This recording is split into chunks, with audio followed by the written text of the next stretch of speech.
BA BSc द्वितीय वर्ष चतुर्थ सत्र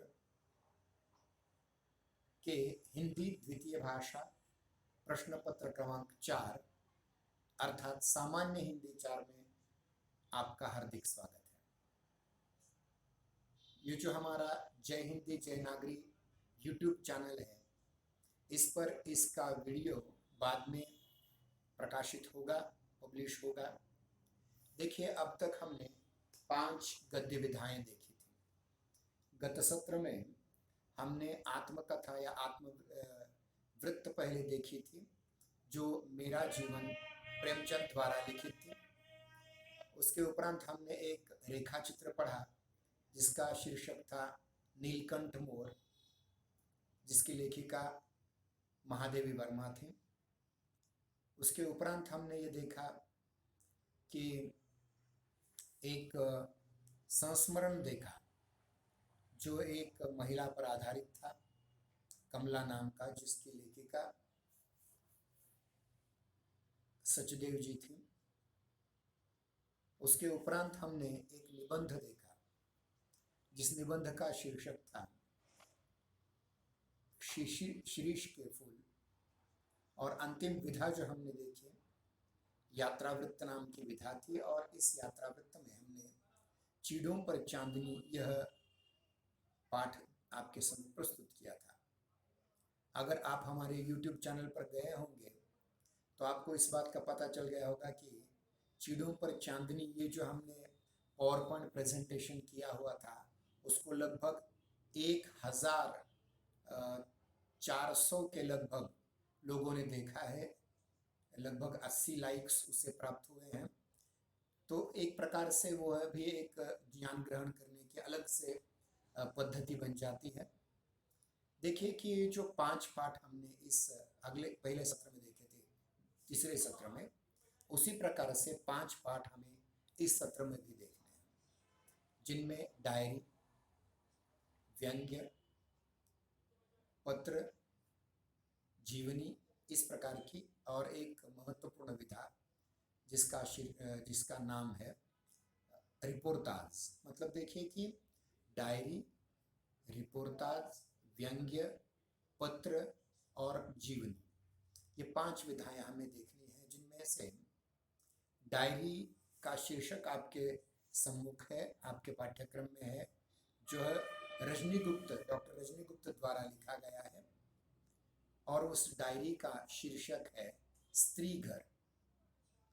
उसके उपरांत दूसरा पाठ हमारे पाठ्यक्रम में आ जाता है, वह है एक व्यंग्य निबंध है या व्यंग्य कथा है, जिसमें हरिशंकर परसाई जी ने किस प्रकार से आजकल भाषण देने वाले लोग होते हैं और जिन्हें अन्य अन्य बुलाया जाता है, इस पर एक व्यंग्य निबंध उन्होंने रचा हुआ है।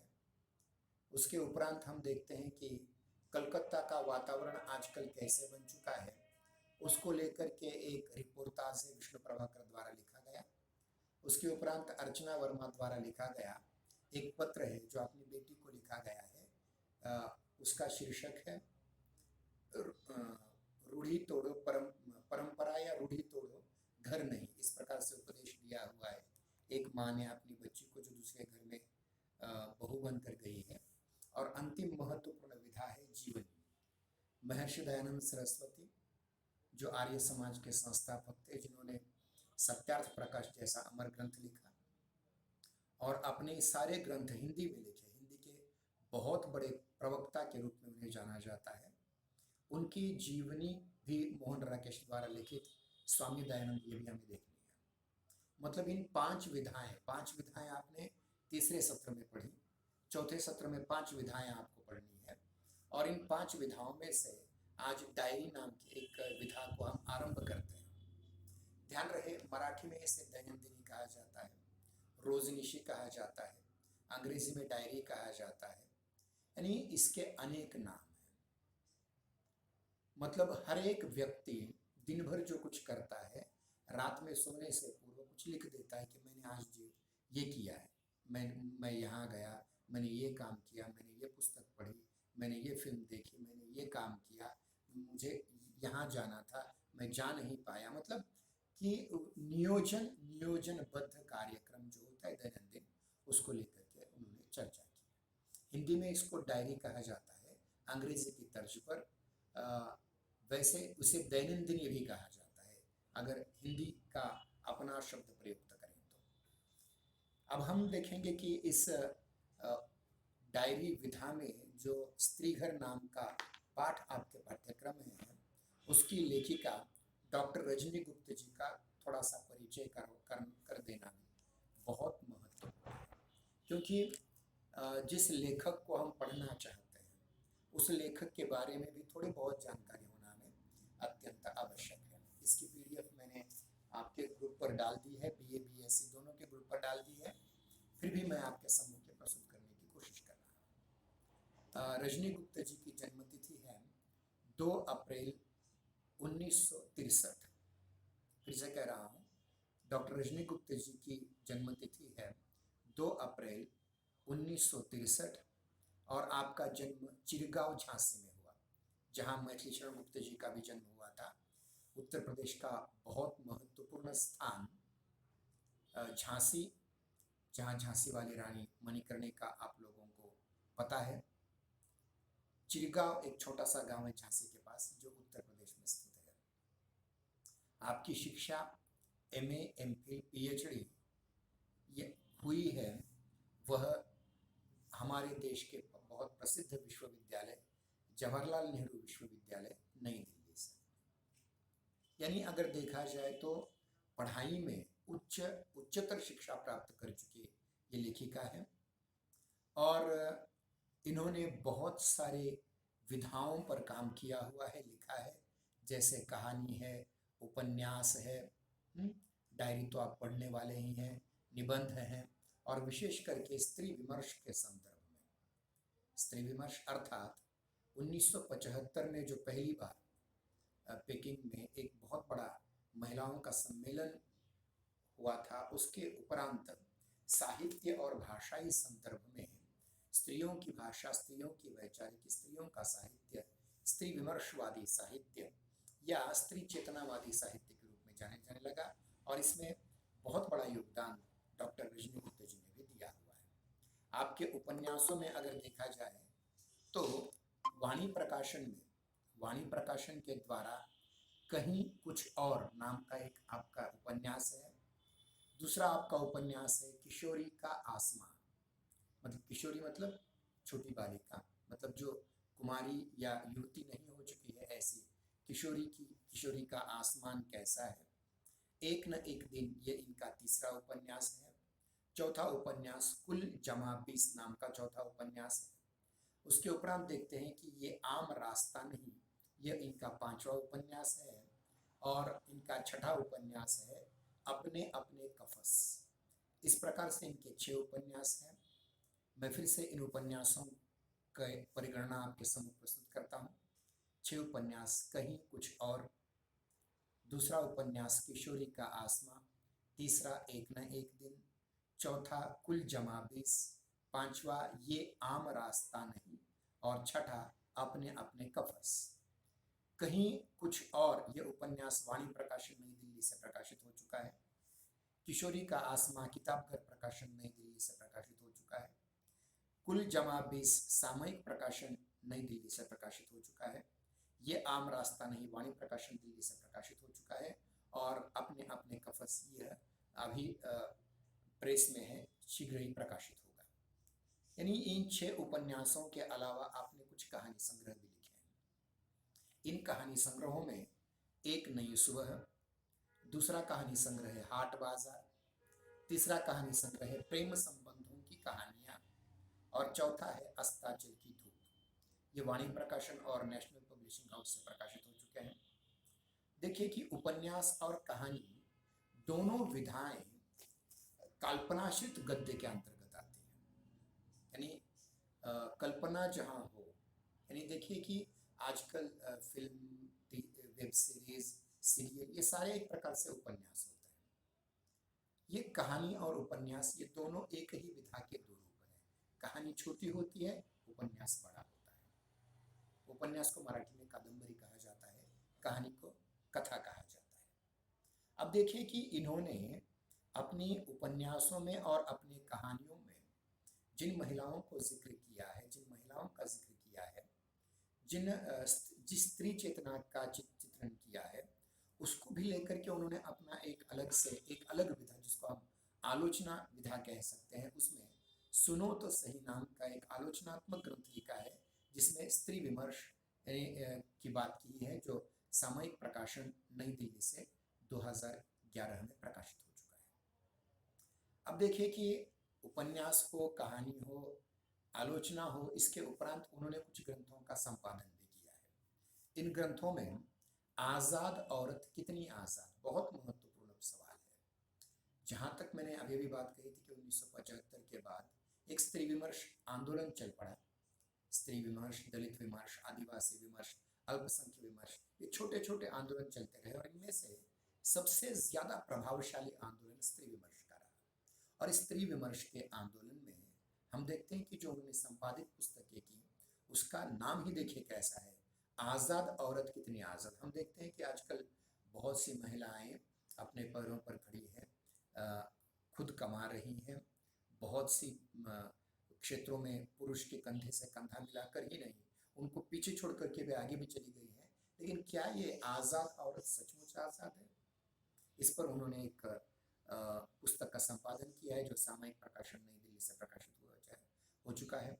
उनका दूसरा प्रकाशित ग्रंथ है या संपादित ग्रंथ है मुस्कुराती औरतें, बहुत महत्वपूर्ण ग्रंथ है।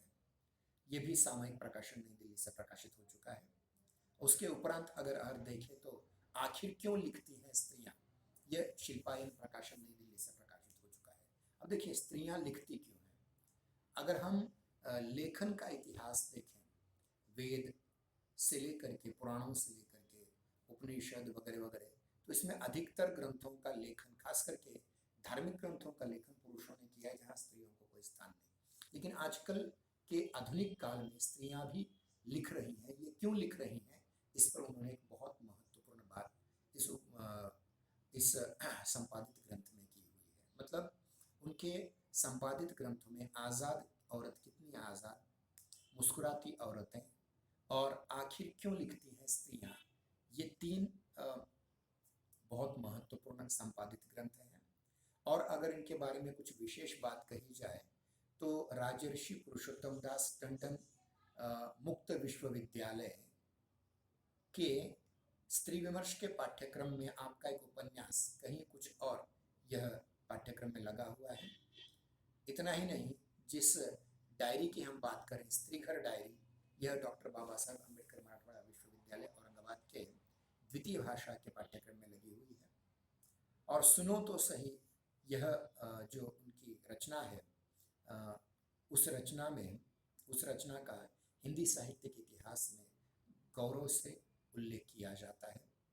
आपने कुछ पत्रिकाओं का संपादन भी किया है, जिसमें कथाक्रम नाम की पत्रिका अत्यंत महत्वपूर्ण है, जिसमें वे संपादक और सहयोगी संपादक के रूप में काम कर चुकी हैं। आपने जो उपन्यास और कहानी यहाँ लिखी या स्त्री विमर्शवादी आलोचनात्मक ग्रंथ लिखे, जो संपादन किया, उन सभी को लेकर के उन्हें बहुत से पुरस्कार भी प्राप्त हो चुके हैं। पहला पुरस्कार उन्हें प्राप्त हो चुका है युवा लेखन सर्जना पुरस्कार, जो उत्तर प्रदेश हिंदी संस्थान के द्वारा प्रदत्त है। कौन सा पुरस्कार है? युवा लेखन सर्जना पुरस्कार।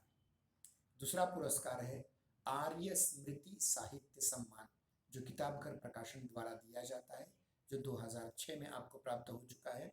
उनका एक महत्वपूर्ण उपन्यास किशोरी का आसमां, इस उपन्यास पर आपको पंडित अमृतलाल नागर पुरस्कार, जो हिंदी के बहुत बड़े उपन्यासकार थे, उनके नाम से उपन्यास पर 2008 में आपको पुरस्कार प्राप्त हो चुका है। किशोरी का आसमां नाम का पुरस्कार प्राप्त हो चुका है। इतना ही नहीं, उन्होंने एक अखिल भारतीय कहानी प्रतियोगिता में हिस्सा लिया था, जिसमें उन्हें द्वितीय पुरस्कार प्राप्त हो चुका है। और उस प्रतियोगिता का नाम था कलमकार फाउंडेशन द्वारा आयोजित अखिल भारतीय कहानी प्रतियोगिता। मतलब संपूर्ण भारतवर्ष में से जो युवा साहित्यकारों ने कहानियाँ रची, उनमें से उनको द्वितीय स्थान प्राप्त हो चुका है। इतना ही नहीं, भारतवर्ष और भारतवर्ष के बाहर के अनेक विश्वविद्यालयों में उनके उपन्यासों पर, उनके कहानियों पर पीएचडी यानी शोध कार्य, अनुसंधान का कार्य, संशोधन का कार्य जारी है।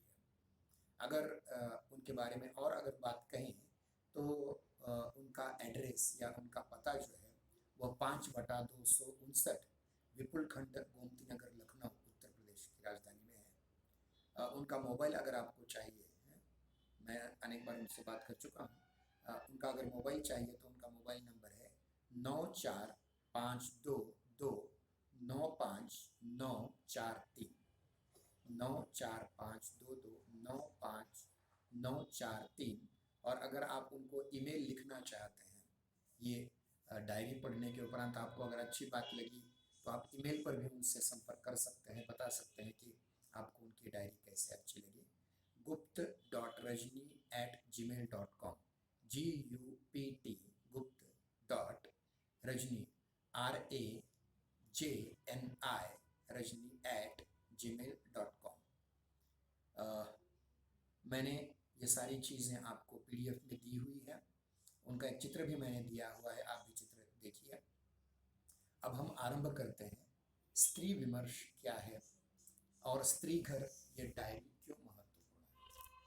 देखिए, मैंने अभी अभी जैसे कहा था कि संपूर्ण विश्व भर में स्त्रियों का जो द्वितीय स्थान अभी तक था वो अब प्राथम्य स्थान पर आ चुका है। यानी विश्व की सारी सभ्यताएं जितने भी हैं, जितनी भी उपासना पद्धतियां हैं, जितने भी धर्म हैं, जितनी भी जातियां हैं, जितनी भी विचार पद्धतियां हैं, जितनी भी यूं कहेंगे कि दार्शनिक या तत्वज्ञान की बातें हैं, उसमें स्त्रियों को पुरुषों से द्वितीय स्थान दिया गया है। इसका कारण क्या है, इस पर हम चर्चा नहीं करेंगे क्योंकि वो विवाद का विषय हो सकता है। लेकिन आज के आधुनिक युग में, जैसे अभी हमने कुछ दिन पहले महात्मा फुले जी की जयंती मनाई, तो महात्मा फुले जी हो, महर्षि दयानंद सरस्वती जी हो, या रघुनाथ ढूंढो केशव कर्वे हो, या अन्य जिन जिन लोगों ने स्त्रियों को पढ़ाने लिखाने की कोशिश की, उन सब ने जो कार्य किया है, सावित्रीबाई फुले जी हो, रमाबाई रानडे जी हो, पंडिता रमाबाई हो, हजारों नाम हम ले सकते हैं। तो इन स्त्रियों ने मिलकर के जो क्रांति की एक प्रकार से, तो उसका परिणाम यह हुआ कि भारतीय स्त्री जो पहले केवल बच्चा, जच्चा और घर, यानी रसोई में और बालक की संगोपन में ही जिसका बहुत सारा समय जाता था, ऐसी स्त्री अपने घर में रह करके भी कितनी उन्नति कर सकती है, कितनी पढ़ सकती है, कितनी आगे जा सकती है, यह स्त्री घर नाम की डायरी में डॉक्टर रजनी गुप्ता जी ने प्रकट किया है। अब देखिए, डायरी का जो प्रारूप होता है, जब हम कोई डायरी लिखते हैं, दैनंदिनी लिखते हैं, मराठी में जिसे रोजनिशी कहा जाता है, वो लिखते हैं, तो उसमें एक दिनांक आ जाती है। समझिए, आज की दिनांक, तो आज की दिनांक जो है, उस दिनांक और उसके नीचे आज दिन भर क्या किया, इस प्रकार से डायरी में लेखन होता है।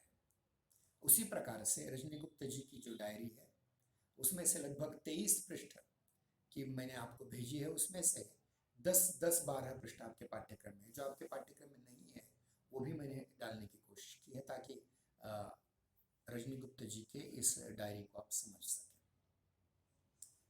देखिए, स्त्री घर इस डायरी का आरंभ होता है 2 फरवरी 1999 से, मतलब जब हमारे कॉलेज की स्थापना हो चुकी थी तब की बात है। देखिए, इसके पहले परिच्छेद में एक बहुत महत्वपूर्ण बात कही है। वो बात इस प्रकार की है कि हर आदमी अपनी सामर्थ्य के मुताबिक ही बख्शता है दूसरों को उसके हिस्से का सुख। पहले वाक्य में बहुत महत्वपूर्ण मनुष्य के जीवन का एक तथ्य और एक सत्य आपके सम्मुख रखा है। वह यह है कि प्रत्येक मनुष्य जो है दूसरे को सुख देने की कोशिश करता है, लेकिन यह सुख कितना दे सकता है, वह अपने सामर्थ्य में जितना है उतना ही, अपने सामर्थ्य से ज्यादा नहीं।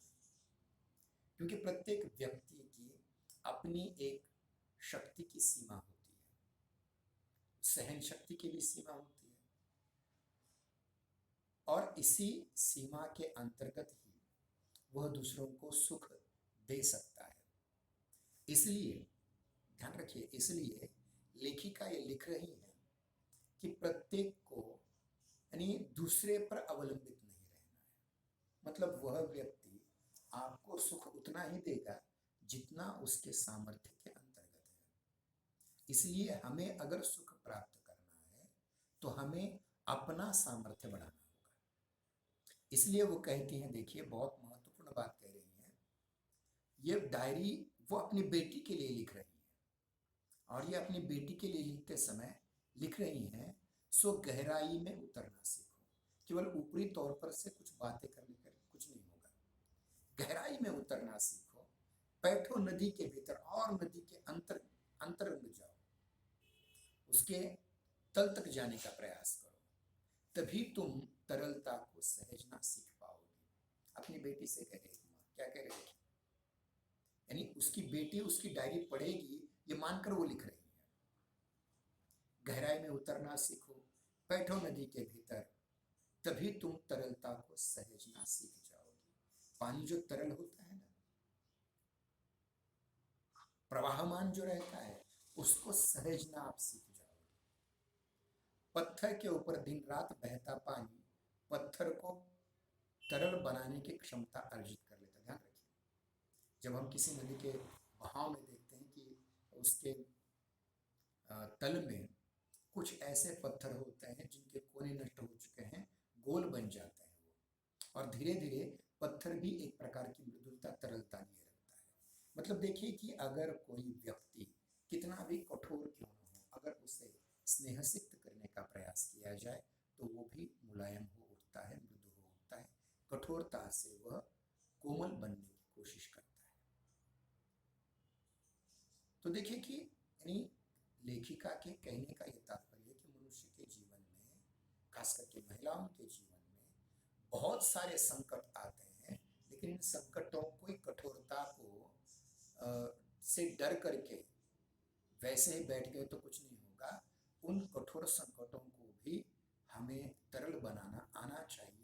इसलिए हमें हर चीज की में गंभीरता से, गहनता से उसकी स्टडी करनी है, उसका अध्ययन करना है। आगे वे कहते हैं, देखिए बेशक हमारे सामने, मतलब महिला वर्ग के सामने रास्ते ही रास्ते हैं, बहुत सारे रास्ते हैं।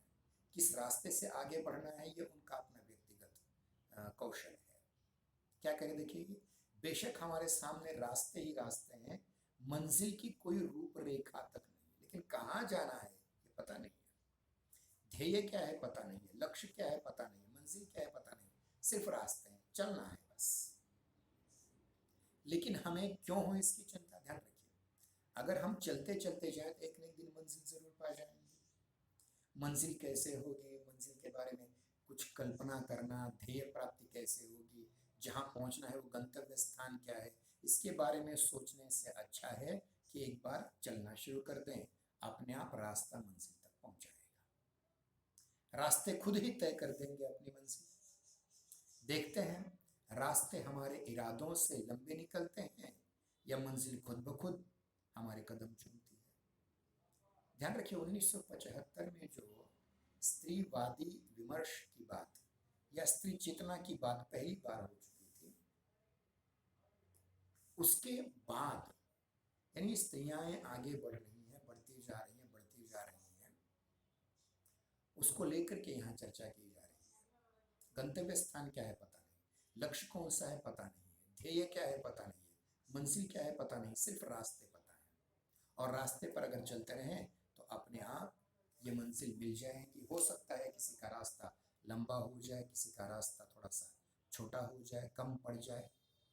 इस बात को भी हमें लेकर के चर्चा वे आगे करते हैं, देखिए। और ध्यान रखिए मनुष्य के जीवन में मनुष्य हर चीज अपनी खुशी के लिए करता है, अपने सुख के लिए करता है, लेकिन ये सुख बहुत क्षणभंगुर होता है। वे आगे कहते, देखिए खुशियां आती हैं तो अनायास फरफराती हवा की मानिंद, मानिंद मतलब जैसे, यानी छोटी सी हवा की एक झोंके की तरह खुशियां आती हैं, थोड़ी सी यहाँ रुकती हैं, फिर आगे चली जाती हैं और जाते जाते और बिखेरती हैं सौंदर्य और महक।